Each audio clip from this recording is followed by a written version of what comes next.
अंधेरी रातें जहाँ अंधेरा ही एकमात्र सच्चाई है। क्या आपको कभी ऐसा महसूस हुआ है कि कोई आपकी परछाई में छिपा आपको देख रहा है? क्या आपने रात के सन्नाटे में किसी अनजानी आहट को सुना है?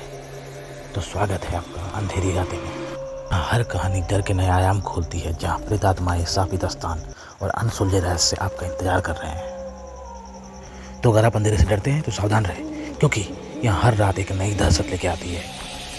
तो अगर आप भी इस डरावनी दुनिया का हिस्सा बनना चाहते हैं तो हमारे चैनल को सब्सक्राइब करें और बेल आइकन दबाएं, ताकि कोई भी भूतिया कहानी आपसे छूट ना जाए।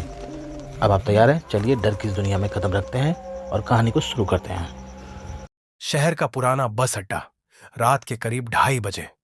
कोहरा इतना गहरा था कि स्ट्रीट लाइट भी थक कर बुझने लगी थी। बेंच पर बैठा था विनय, 24 साल का एक ग्राफिक डिजाइनर, जो ऑफिस की देर रात की शिफ्ट से लौट रहा था। आज कोई बस नहीं आएगी भाई, अमावस की रात है, चाय वाला बुजुर्ग फुसफुसाकर बोला। विनय हंस पड़ा। क्यों, भूत चढ़ते हैं क्या बस में? बुजुर्ग ने कोई जवाब नहीं दिया। उसकी आंखें एक अजीब डर से भरी थीं, जैसे किसी पुराने जख्म को फिर से याद कर बैठा हो।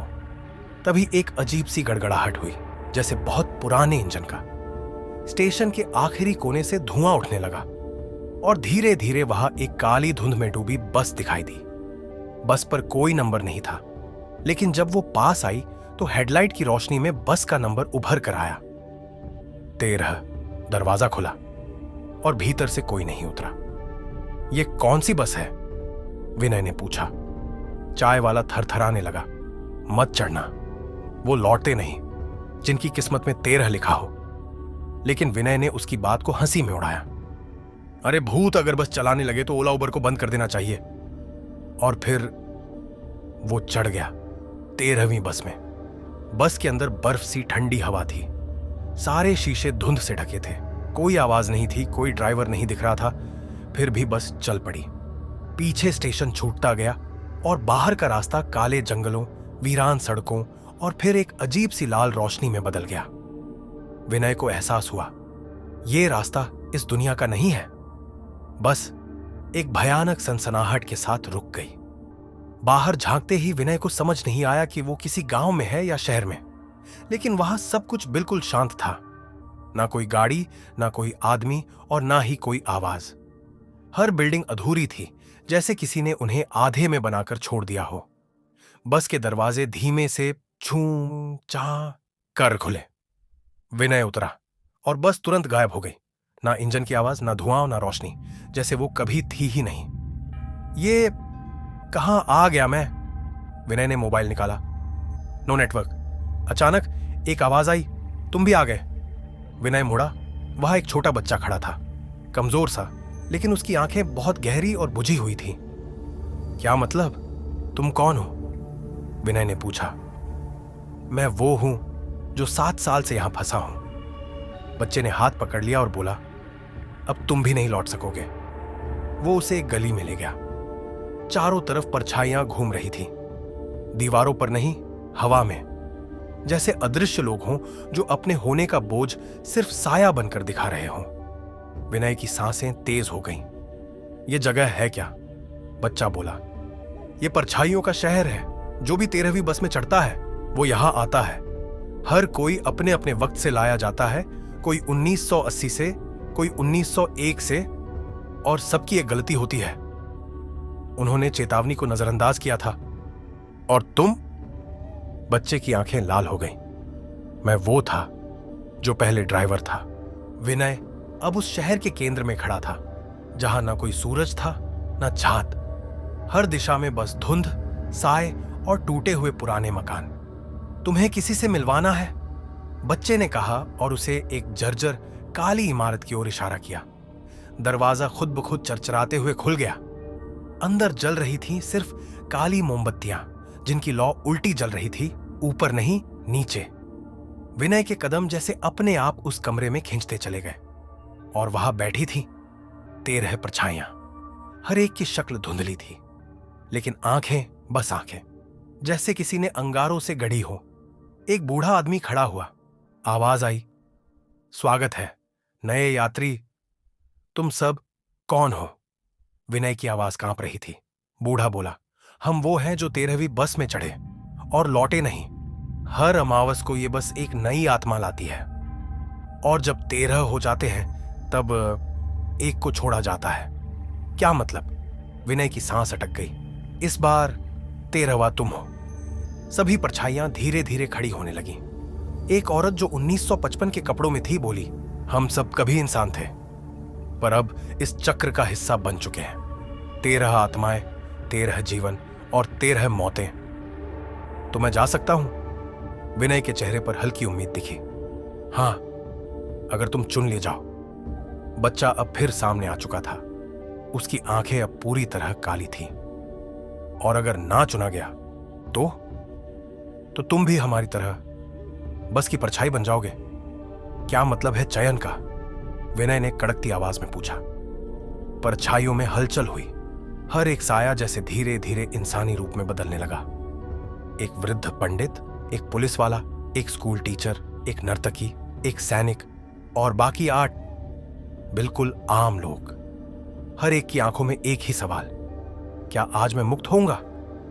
बूढ़ा साया बोला, जब 13 यात्री इकट्ठे हो जाते हैं तो एक को वापसी का मौका मिलता है, लेकिन कीमत चुकानी होती है। उसे किसी एक और को मिटाना होता है, हमेशा के लिए। विनय ने कांपते हुए पूछा, मतलब किसी की आत्मा को खत्म करना? बच्चा, जो अब बिल्कुल शांत और अजीब लग रहा था, बोला, हां, यहां से लौटने की कीमत है किसी और की अंतिम मृत्यु। कोई पुनर्जन्म नहीं, कोई अगला जन्म नहीं, बस शून्यता। सबकी नजरें विनय पर टिक गईं। चुन लो, बूढ़े ने कहा। तुम 13वें हो, इसलिए फैसला तुम्हारा है। विनय का दिल तेज धड़कने लगा। वो हर चेहरे को देखने लगा। पंडित, जो कह रहा था मुझे मोक्ष की तलाश थी। नर्तकी, जिसकी आंखों में आंसू थे, मैं सिर्फ प्यार चाहती थी।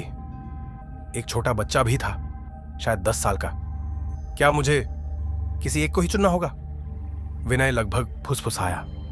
बूढ़ा साया बोला, हां, वरना अगली अमावस तक तुम ही परछाई बनोगे और अगला यात्री तुम्हारा फैसला करेगा। तभी एक छाया बोली, मैं खुद को मिटाने को तैयार हूं। सबकी नजरें घूम गईं। वो बच्चा था, वही जो विनय को यहां लाया था। मैं पहले ही 2 जीवन देख चुका हूं, एक ड्राइवर के रूप में और एक आत्मा के रूप में। मुझे अब बस सुकून चाहिए। उसकी आंखों में पहली बार मासूमियत दिखी। क्या मैं ऐसा कर सकता हूं? विनय कांपते हुए पूछ बैठा। बूढ़ा बोला, यदि आत्मा स्वयं प्रस्तुत हो तो उसका चयन अंतिम माना जाता है। विनय ने आंखें बंद की और बस एक शब्द बोला, हां। बच्चे ने मुस्कुराते हुए हाथ बढ़ाया और जैसे ही उसने विनय का हाथ छुआ, पूरा शहर भयानक चीख से गूंज उठा। चारों तरफ मोमबत्तियां बुझ गईं। आंखें खुली। विनय उसी पुरानी बस अड्डे की बेंच पर था। चाय वाला सामने खड़ा था और सुबह हो चुकी थी। बचा लिया तुझे किसी ने, लेकिन तू अब कभी वैसा नहीं रहेगा। उसने बस इतना कहा और चला गया। विनय ने जेब में हाथ डाला। एक छोटी सी लकड़ी की सीट नंबर प्लेट थी, 13। उसकी उंगलियां कांपने लगी। विनय अब वापस अपनी जिंदगी में था, या कम से कम वो यही सोच रहा था। ऑफिस जाना, दोस्तों से मिलना, फोन चलाना, सब कुछ फिर से सामान्य था। लेकिन हर रोज एक चीज बार बार हो रही थी। हर रात 1:13 पर उसका कमरा अचानक ठंडा हो जाता, इतना ठंडा कि सांस लेना मुश्किल लगने लगे। और वो लकड़ी की 13 नंबर प्लेट अब खुद खुद हिलने लगी थी।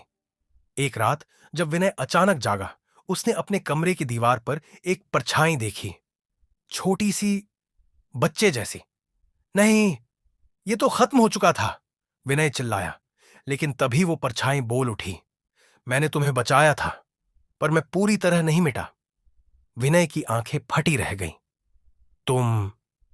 हां, मैं उस दुनिया से जुड़ा था और अब तुम भी हो। हर वो इंसान जो उस दुनिया को देख लेता है, उसमें से एक टुकड़ा कभी पूरी तरह वापस नहीं आता। तुमने मेरी आत्मा को छोड़ा तो लिया, पर एक हिस्सा तुम्हारे साथ रह गया। वो धीरे धीरे विनय के पास आने लगा। अचानक विनय को अपने हाथ भारी लगने लगे। उसकी हथेली पर धुंधली काली रेखाएं उभर आई थीं, जैसे जल चुके हों। वो परछाई बोली, अब तुम उस बस के वाहक हो। अगली अमावस को तुम ही उसे चलाओगे। शहर की एक और आत्मा खो चुकी थी और अब 13वीं बस को नया ड्राइवर मिल गया था।